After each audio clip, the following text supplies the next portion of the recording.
আসসালামু আলাইকুম dear students. আজকে আমাদের টপিক যে টপিক নিয়ে আমরা আলোচনা করব সেটা হচ্ছে correlation and regression analysis. So regression analysis একটা ব্রড টপিক। আমরা জাস্ট সিম্পল লিনিয়ার রিগ্রেশন নিয়ে আলোচনা করব এবং অবশ্যই ডেসক্রিপটিভ, আমরা ইনফারেন্সিয়াল অ্যানালাইসিসে যাব না। সো আমরা প্রথমেই কোরিলেশন দিয়ে শুরু করি। So what is correlation? So correlation মানে হচ্ছে সম্পর্ক থাকা বা সহ সম্পর্ক। বাট স্ট্যাটিস্টিক্যালি আমরা কোরিলেশন বলতে যেটা বুঝি সেটা হচ্ছে দুইটা কোয়ান্টিটেটিভ ভেরিয়েবলের মধ্যে লিনিয়ার রিলেশনশিপটা কেমন এবং সেটার মাত্রা বা কেমন এবং সেটার ডিরেকশন কেমন। তার মানে দুইটা কোয়ান্টিটেটিভ ভেরিয়েবলের মধ্যে সম্পর্ক যদি এরকম হয় যে একটা যদি বাড়ে আরেকটাও বাড়ে, এবং তাহলে আমরা বলবো এটার ডিরেকশনটা হচ্ছে পজিটিভ। আর যদি এরকম হয় যে একটা ভেরিয়েবলের মান যদি বাড়তে থাকে এবং আরেকটা ভেরিয়েবলের মান যদি কমে, তাহলে সেক্ষেত্রে আমরা বলবো ডিরেকশনটা নেগেটিভ। আর ডিগ্রিটা হচ্ছে যে মাত্রাটা কেমন, অর্থাৎ একটার পরিবর্তনের সাপেক্ষে আরেকটার কতটুকু পরিবর্তন হচ্ছে, অর্থাৎ সেন্সিটিভিটিটা কেমন, খুবই সেন্সিটিভ নাকি অত সেন্সিটিভ না, রেসপন্স কেমন, যে ওয়াই এক্স একটু বাড়লে ওয়াইও কি খুব দ্রুত বাড়ে বা নাকি একটু র্যান্ডম, খুব বেশি বাড়ে না, অন অ্যাভারেজে বাড়ে। তো এই ব্যাপারগুলো হচ্ছে ডিগ্রি। তো ডিগ্রি মানে বাংলাতে আমরা যেটা বুঝি মাত্রা। তো মাত্রা বেশি হতে পারে, কম হতে পারে। তাহলে correlation implies degree and direction of linear relationship between two quantitative variables. So most important, correlation only measures the linear relationship. Any non-linear relationship is not considered as correlation. So আমরা যদি দেখি যে ইকোনমিক্সে আমরা যেটা খুব সহজে বুঝি, ইনকাম যদি বাড়ে তাহলে সেক্ষেত্রে এক্সপেন্স অর্থাৎ খরচও সাধারণত বাড়ে। সো সেক্ষেত্রে আমরা বলতে পারি ইনকামের সাথে এক্সপেন্স বা খরচের যে রিলেশন এটা পজিটিভ। আবার আমরা ইলেকট্রনিক্সে যেটা দেখি সেটা হচ্ছে রেজিস্ট্যান্স মানে রোধ যদি বাড়ে সেক্ষেত্রে কারেন্ট ফ্লো এটা কিন্তু কমে। তাহলে কারেন্ট ফ্লোর সাথে রেজিস্ট্যান্সের যে সম্পর্ক এটা নেগেটিভ।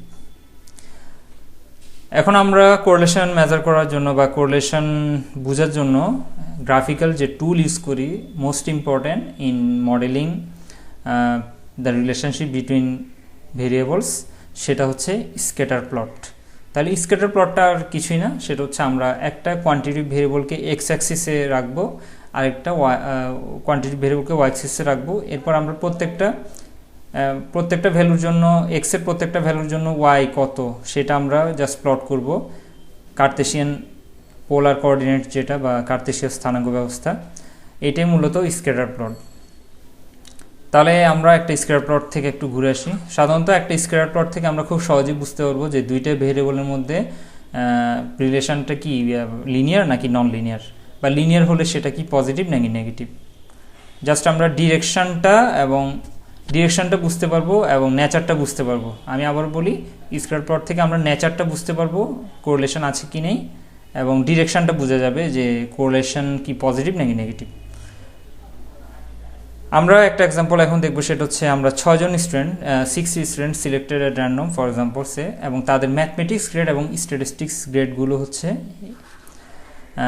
6 স্টুডেন্টদের ম্যাথমেটিক্স গ্রেড হচ্ছে 70, 92, 80, 74, 65 অ্যান্ড 83, আর স্ট্যাটিস্টিক্স গ্রেড হচ্ছে 74, 89, 82, 83, 78 অ্যান্ড 90। এখন আমরা এটাকে যদি প্লট করি তাহলে আমরা যে গ্রাফটা পাবো সেটা হচ্ছে এই গ্রাফটা। অর্থাৎ আমরা যেহেতু 6 স্টুডেন্ট, তাহলে 70-র জন্য 74 বসালে আমরা একটা পয়েন্ট পাবো, 92-এর জন্য 89 বসালে একটা পয়েন্ট পাবো, এভাবে 6টা পয়েন্ট আমরা পাবো। এই পয়েন্টগুলোকেই আমরা বলি স্ক্যাটার প্লট। এগুলো যোগ করার দরকার নেই, যেভাবে আছে ওভাবেই। অন অ্যাভারেজে আমরা দেখবো এটার প্যাটার্নটা কীরকম, এটা কি লিনিয়ার নাকি non linear. So it's up to you. এটা আমরা এখন একটু ট্রাই করবো যে এটা কিভাবে করতে হয়। সো এটা আমি সাধারণত স্টুডেন্টদেরকে বলি নিজেরাই করতে, যেহেতু এটা রেকর্ডিং ইউটিউব বা ভিডিও লেকচার, আমি এখানে একটু এটা দেখাচ্ছি ম্যানুয়ালি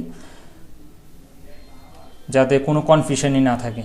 সো আমরা দেখতে পাচ্ছি এখানে আমাদের প্রথম যে ভ্যালুটা সেটা হচ্ছে 70 ম্যাথমেটিক্স গ্রেড। সো আমরা এখানে এক্স অ্যাক্সিসে ম্যাথ বসালাম, এটা হচ্ছে আমাদের এক্স, আর ওয়াই অ্যাক্সিসে আমরা স্ট্যাটিস্টিক্স গ্রেডটা বসালাম। তাহলে এক্সের ভ্যালু যখন 70 হয়, আমরা এখানে দেখি এক্সের ভ্যালু 70 এখানে, আর ওয়াইয়ের ভ্যালু তখন 74, এটা হচ্ছে এই জায়গায়। তাহলে একটা পয়েন্ট আমরা পেলাম। So this is a point.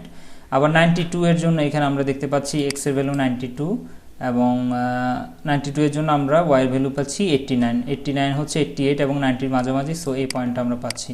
তো এইভাবে আমরা বাকি 4টা পয়েন্টও পেয়ে যাব এবং বাকি 4টা পয়েন্ট পেলে আমরা সাধারণত নর্মালি এই গ্রাফটাই পাবো। সো এই গ্রাফটাতে আমরা যেটা বুঝতে পারছি, আসলে 6টা পয়েন্ট দিয়ে দুইটা ভ্যালুর মধ্যে রিলেশন আসলে বোঝা যায় না, বাট সিম্পলিসিটির জন্য আমরা 6টা ভ্যালু দিয়ে বোঝা যায় না, সো সিম্পলিসিটির জন্য আমরা 6টা ভ্যালু নিয়েছি।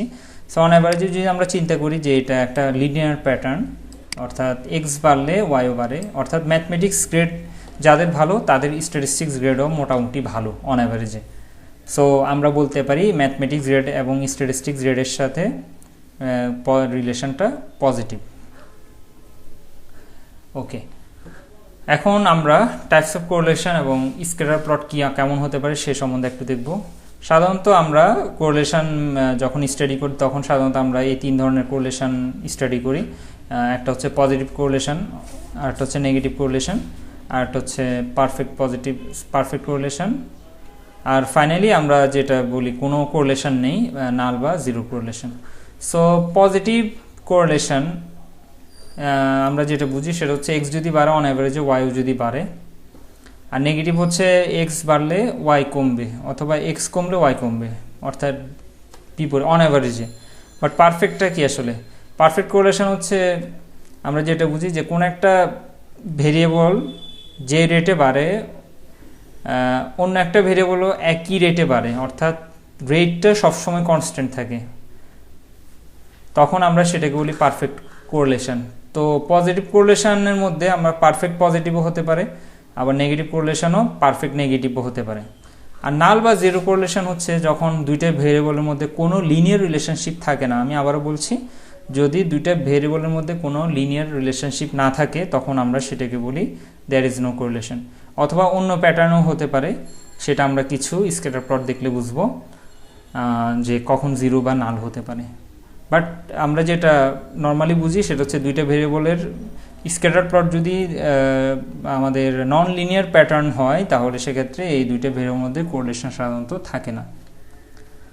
সো আমরা যদি গ্রাফিক্যালি দেখি যে দুইটা ভেরিয়েবল যদি পারফেক্টলি পজিটিভলি কোরিলেটেড হয়, অর্থাৎ এক্স এবং ওয়াই এর মধ্যে যদি পারফেক্ট পজিটিভ কোরিলেশন বিদ্যমান থাকে, তাহলে আমরা যদি এদেরকে প্লট করি, এক্স ওয়াইকে প্লট করি, তাহলে এই সবগুলো পয়েন্টই একটা লাইনের উপর পড়বে এবং আমরা একটা কোফিশিয়েন্ট অফ কোরিলেশন একটু পরে আমরা এটা শিখবো, এইটা আর এর মানটা +1 হবে যদি পারফেক্ট পজিটিভ কোরিলেশন হয়। আবার পারফেক্ট নেগেটিভ কোরিলেশনের ক্ষেত্রে আর এর মানটা সাধারণত -1 হবে এবং সেক্ষেত্রে আমরা দেখতে পাচ্ছি এটাও কিন্তু একটা লাইনের উপর পড়েছে সবগুলো ভ্যালু, বাট এটা নেগেটিভ স্লোপটা নেগেটিভ, অর্থাৎ এক্স যে হারে বাড়ে ওয়াইও একই হারে বাড়ে এবং পয়েন্ট টু পয়েন্ট হারটা সেম, রেটটা সেম। একইভাবে পারফেক্ট নেগেটিভটাও একই কথা, যে এক্স যে হারে বাড়ে ওয়াই একই হারে কমে। এখন আমরা যদি একটু খেয়াল করি তাহলে দেখতে পাবো যে এই পয়েন্টগুলো কিন্তু এখন একটা স্ট্রেট লাইনের উপর পড়ে না, বাট প্যাটার্নটা কিন্তু স্ট্রেট। তাহলে আমরা এখান থেকে যেটা বুঝলাম সেটা হচ্ছে এক্স যদি বাড়ে ওয়াইও অন অ্যাভারেজে বাড়ে, but rate of change is not constant from point to point. So এখানে আমরা বলতে পারবো এটা পজিটিভ কোরিলেশন এবং এক্ষেত্রে আর এর মানটা +1 এর চেয়ে একটু কম হবে। একইভাবে নেগেটিভ কোরিলেশনের ক্ষেত্রে আমরা দেখতে পাচ্ছি যে এখানে হচ্ছে পয়েন্টগুলো একটা নেগেটিভ স্লোপ বিশিষ্ট স্ট্রেট লাইনের আশেপাশেই স্ক্যাটার্ড এবং এটা তাহলে একই রেটে কমে না, এক্স যে রেটে বাড়ে ওয়াই একই রেটে কমে না, অথবা এক্স যে রেটে কমে ওয়াই একই রেটে বাড়ে না, বাট অন অ্যাভারেজে এক্স বাড়লে ওয়াই কমে বা এক্স কমলে ওয়াই বাড়ে, এটা আমরা বলতে পারি। সো এটাও -1 এর চেয়ে একটু বড়, মানে -1 এর সমান না। তাহলে আমরা পজিটিভ কোরিলেশন দেখলাম, নেগেটিভ কোরিলেশন দেখলাম। সো পজিটিভ কোরিলেশন নেগেটিভ কোরিলেশনের অনেক রকমের হতে পারে, স্ট্রেংথ বাড়বে কমবে বিভিন্ন রকম হতে পারে, বাট আমরা যেটা বুঝি সেটা হচ্ছে একটা পয়েন্টগুলো যদি একটা লাইনের উপর পড়ে তাহলে পারফেক্ট কোরিলেশন। এখন পয়েন্টগুলো যে লাইনের উপর পড়ছে সেটা যদি পজিটিভ হয়, অর্থাৎ পজিটিভ স্লোপ হয়, তাহলে পারফেক্ট পজিটিভ, আর নেগেটিভ স্লোপ হলে নেগেটিভ পারফেক্ট নেগেটিভ। আর অন অ্যাভারেজ যদি হয় সেক্ষেত্রে আমরা বলবো পজিটিভ কোরিলেশন যদি স্লোপটা পজিটিভ হয়, আর নেগেটিভ কোরিলেশন যদি স্লোপটা নেগেটিভ হয়। নেক্সট আমরা জিরো কোরিলেশনের এখানে অনেকগুলো গ্রাফ আমি এখানে নিয়ে এসেছি। যেমন প্রথম যে গ্রাফটা এক্স এর সাথে ওয়াই এর, কিন্তু আমরা যে পয়েন্টগুলো এখানে দেখতে পাচ্ছি এগুলোর প্যাটার্নটা কিন্তু লিনিয়ার না, এটা আমরা অনেক সময় বলি কোয়াড্রেটিক বা প্যারাবোলিক, সো এটা লিনিয়ার বলা যাবে না, সো জিরো কোরিলেশন। এখানে দেখা যাচ্ছে যে এক্স বাড়লে ওয়াই কমে বাড়ে, আসলে এটা র্যান্ডম আর কি, মানে একটা সিস্টেমেটিক প্যাটার্ন আমরা দেখতে পাচ্ছি না। সো একটা স্ট্রেট লাইনের উপর আশেপাশে আছে, সো হরিজন্টাল স্ট্রেট লাইনের উপর, সো এক্স বাড়লে ওয়াই যে একবারে সবসময় বাড়বে বা কমবে এই ধরনের কোনো কনক্লুশন আমরা যেতে পারবো না। সো এই ক্ষেত্রে আমরা বলতে পারবো এই ধরনের যদি আমরা গ্রাফ পাই সেক্ষেত্রে আমরা বলি যে এক্স এর সাথে ওয়াইয়ের কোরিলেশন নেই। আবার একই এরকম হতে পারে যে একটা স্ট্রেট লাইন পেলাম যেটা হরিজন্টাল লাইনের এক্স এর সমান্তরাল, অথবা আরেকটা লাইন পেলাম যেটা ওয়াই এর সমান্তরাল। দুই ক্ষেত্রে আমরা সাধারণত বলি কোরিলেশন জিরো, কারণ এখানে দেখা যাচ্ছে যে এক্স যতই বাড়ুক ওয়াই কিন্তু এক জায়গায় আছে, অলওয়েজ 10। আবার এখানে এক্স এক জায়গায় আছে বাট ওয়াই বাড়ে কমে, কখনো বাড়ে কখনো কমে। সো আসলে এটা ইন্ডিকেট করে যে এক্স এবং ওয়াই এদের মধ্যে কোনো রিলেশন নেই। সো এই ক্ষেত্রে আমরা বলবো জিরো কোরিলেশন। ওকে, আমরা স্কেলার প্লট থেকে তাহলে মোটামুটি কোরিলেশন সম্বন্ধে একটা আইডিয়া নিতে পারবো। এখন আমরা কোফিশিয়েন্ট অফ কোরিলেশন আমরা স্কেলার প্লট করলাম, আমরা নেচারটা বুঝলাম এবং আমরা ধরতে পারলাম যে পজিটিভ নাকি নেগেটিভ, বাট এটার ম্যাগনিটিউডটা কত সেটা বের করার জন্য আমরা কার্ল পিয়ারসন কোফিশিয়েন্ট অফ কোরিলেশনটা ইউজ করি। So Karl Pearson coefficient of কোরিলেশনটা আসলে কি? সে আমরা আমাদের দুইটা ভেরিয়েবল আছে এক্স এবং ওয়াই, এবং এদের একটা স্যাম্পল ডাটা নিলাম আমরা N pairs of observations x1 y1 x2 y2 x3 y3 xn yn। তাহলে আমরা এই স্যাম্পল ডাটা থেকে এই দুইটা ভেরিয়েবলের মধ্যে কোরিলেশন কেমন সেটা বের করার জন্য একটা ফর্মুলা আমরা ইউজ করি যেটাকে আমরা বলি কোফিশিয়েন্ট অফ কোরিলেশন বা Karl Pearson correlation coefficient r, বা আমরা অনেক সময় বলি Karl Pearson product moment. So r এর যে ফর্মুলা সেটা আমি এখানে সরাসরি ওয়ার্কিং ফর্মুলাটা নিয়ে এসেছি একটু সিম্পলিফাইড।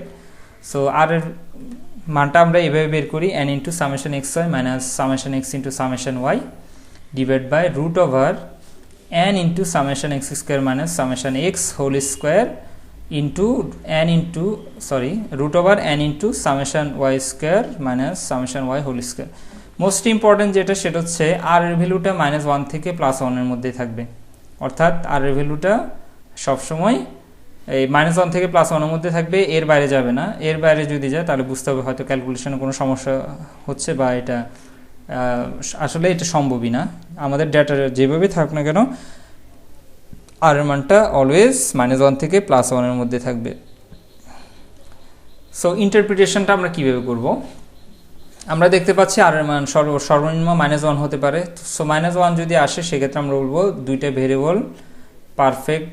ভেরিয়েবলের মধ্যে পারফেক্ট নেগেটিভ কোরিলেশন বিদ্যমান।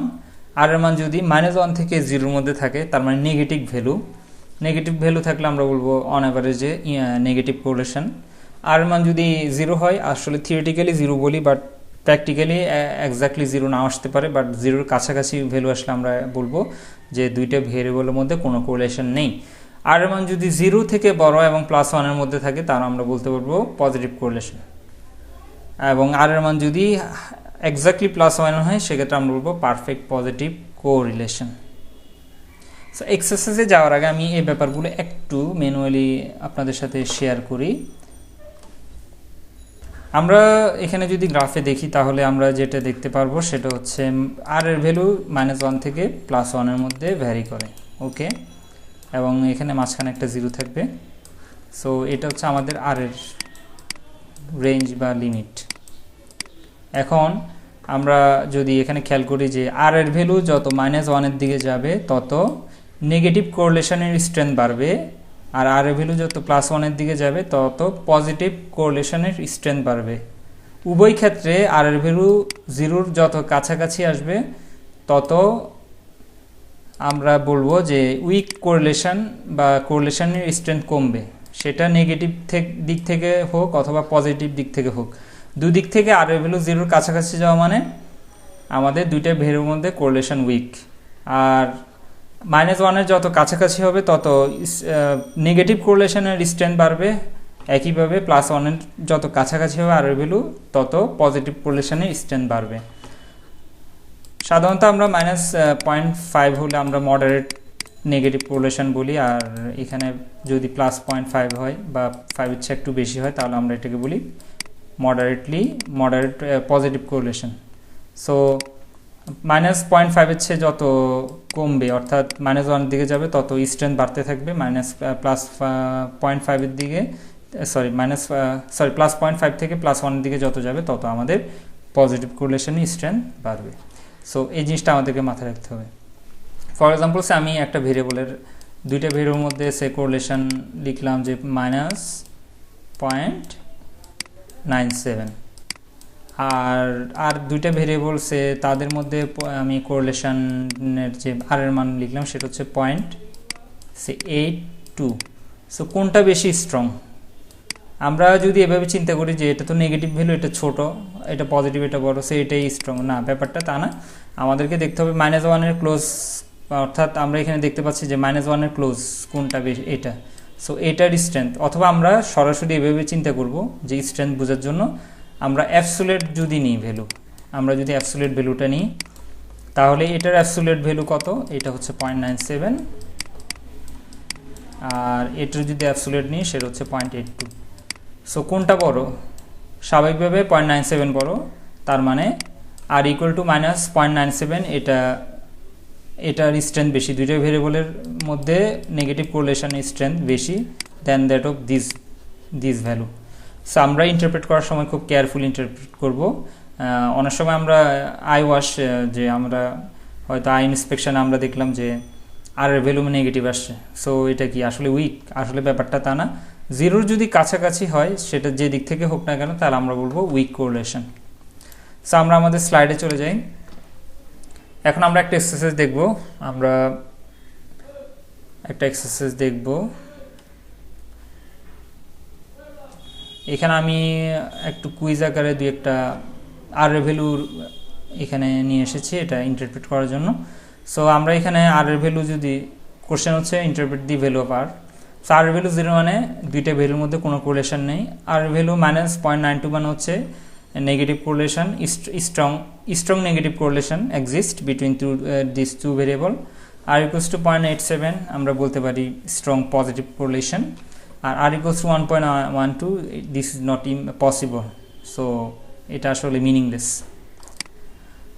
আমরা একটা এখন এক্সাম্পল থেকে আমরা R এর ভ্যালু কিভাবে ক্যালকুলেট করতে হয় সেটা দেখব। সো এখানে একটা এক্সাম্পল আছে, সেটা হচ্ছে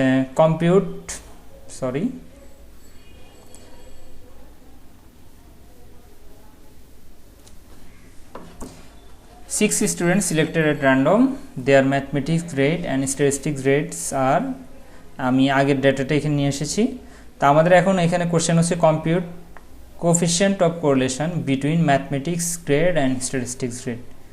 তাহলে আমাদের সলিউশন আমরা প্রথমে দেখতে হবে n এর মান কত, এবং আমরা আর বের করার জন্য আমরা আর এর ফর্মুলাটা যদি একটু খেয়াল করি, আর এর ফর্মুলাতে আমাদের কি কি আছে। আমাদের n লাগবে, n এর মান আমরা দেখলাম 6, যেহেতু 6 জন স্টুডেন্ট। আমাদের সাম অফ xy লাগবে, সাম অফ x লাগবে, সাম অফ y লাগবে, সাম অফ x স্কোয়ার লাগবে, সাম অফ y স্কোয়ার লাগবে, আর এটা হচ্ছে sum of x whole square. So sum of x যেটা পাবো সেটাকে স্কোয়ার করে দিতে হবে। তাহলে আমরা এই ভ্যালুগুলো ক্যালকুলেট করার জন্য আমরা এখানে একটু ক্লিয়ারিটির জন্য আমি এখানে জাস্ট আমি টেবিলটা করেছি, টেবিলটা না করলেও চলবে। তাহলে আমরা এখানে যেটা করব সেটা হচ্ছে x এর সাম মানে হচ্ছে এটা সাম অফ x, এখানে x এর y এর সাম হচ্ছে এটা sum of y, x into y, তাহলে 70 ইন্টু 74 আমরা করলে 70 ইন্টু 74 এখানে এই কলামে এই রোতে পাচ্ছি। এভাবে সবগুলো করে আমরা সাম করব। x স্কোয়ার মানে হচ্ছে প্রত্যেকটা x কে স্কোয়ার করে তারপর যোগ করা, তাহলে আমরা সাম অফ x স্কোয়ার পাবো। y স্কোয়ার আমরা প্রত্যেকটা y এর যে কলাম আছে এটাকে স্কোয়ার করে এরপর সাম করব। সো আমরা এগুলো করার পর আমরা যে রেজাল্টটা পাচ্ছি সেটা হচ্ছে সাম অফ x হচ্ছে 464, সাম অফ y 496, এইভাবে সাম অফ x y আমরা পাচ্ছি 38610, এভাবে বাকিগুলো। সো আমরা জাস্ট এখন আর এর যে ফর্মুলা এখানে এই মানগুলো বসাবো, আমরা ক্যালকুলেশন করলে আমাদের একটা মান আসবে, সেটা হচ্ছে আর এর মান 0.8414। সো ব্যাখ্যাটা আমরা কীভাবে করবো, খুব বোঝা যাচ্ছে যে আর এর মান যেহেতু পজিটিভ, সো ম্যাথমেটিক্স গ্রেড এবং স্ট্যাটিস্টিক্স গ্রেডের মধ্যে পজিটিভ কোরিলেশন বিদ্যমান এবং সেটা বেশ স্ট্রং বা মডারেটলি স্ট্রং আমরা বলতে পারি। সো এইভাবে আমরা আর এর মানটা বের করব, খুব সহজেই বের করতে পারবো আমরা। এখন আমরা কোফিশিয়েন্ট অফ ডিটারমিনেশনে চলে যাই। What is coefficient of determination? আর স্কয়ারকে আমরা সাধারণত কোফিশিয়েন্ট অফ ডিটারমিনেশন বলি এবং এটা আসলে কি ব্যাখ্যা করে?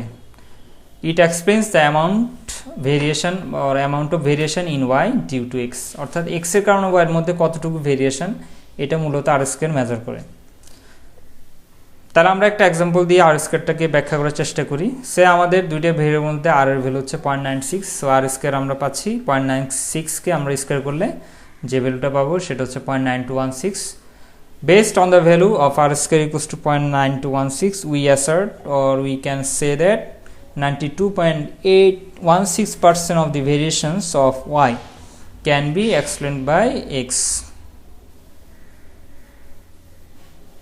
সো এখানে আমাদের কোরিলেশনটা আমরা শেষ করলাম।